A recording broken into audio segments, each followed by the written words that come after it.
अहमदनगर जिल्ह्याच्या शेवगाव तालुक्यातील माजी आमदार चंद्रशेखर खोले यांनी सुरू केलेल्या जनसंवाद परिवर्तन यात्रेला शेवगाव तालुक्यातील प्रतिसाद मिळत आहे.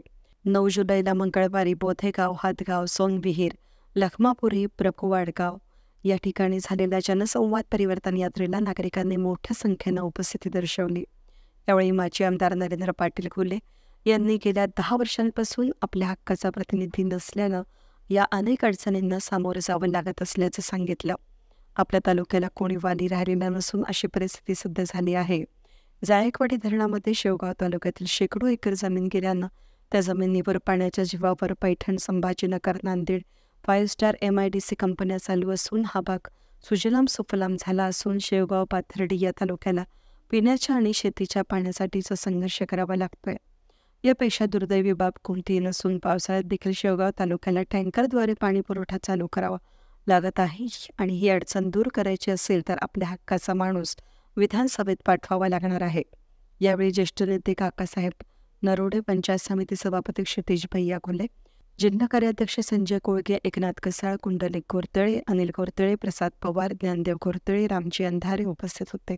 आमदार आपल्या तालुक्यातल्या शेतात साठवलेलं जायकवाडी धरणातलं पाणी हे आपल्या बोधेगाव पालम टाकळीवरून घेऊन गेवराई नगरपालिकेला घेऊन चालले आणि तिथं 2 टाइम नळाला पाणी सुटतं आणि इथं आपण व्यथा व्यक्त केल्या की आपल्याला 20-22 दिवस प्यायला पाणी मिळत नाही.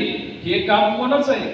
हे जर विधानसभेमध्ये तुम्ही असता तर 2 दिवस काय रोज 2 टाइम पाणी मिळण्याची व्यवस्था त्या ठिकाणी होईल. शेवगाव, बोधेगाव व 8 गावांची पाणी योजना आपण केली.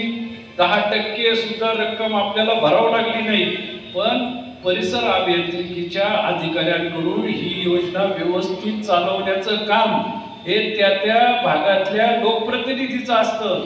त्यांना त्याच्यामध्ये सुद्धा ते सबशेल फेल झालेले आहेत आणि त्याच्यामुळे बोधेगावला न धड पाणी मिळत, ना वीज मिळत, ना रस्ता मिळत. आणि आताच भैयांनी सांगितलं की आपल्या हक्काचा पीक विमा मिळवण्यासाठी सुद्धा आपल्याला 6-6 तास, 8-8 तास रस्ता रोको आंदोलन करावं लागतं आणि बाकीच्या तालुक्यामध्ये काही न करता तिथं पीक विमा 17 कोटी रुपये, 20 कोटी रुपये. तुम्ही जिल्ह्यातल्या बाकीच्या मतदारसंघाचे आकडे बघा, तिथं पीक विमा कोणाला 17 कोटी मिळाला, कोणाला 25 कोटी मिळाला आणि आपल्या तालुक्यातील शेतकऱ्याला त्या ठिकाणी आंदोलन करून सुद्धा एक दमडीभर सुद्धा पीक विमा मिळाला नाही. वेद न्यूज साठी प्रतिनिधी पांडुरंगा निंबाळकर, अहमदनगर, शेवगाव.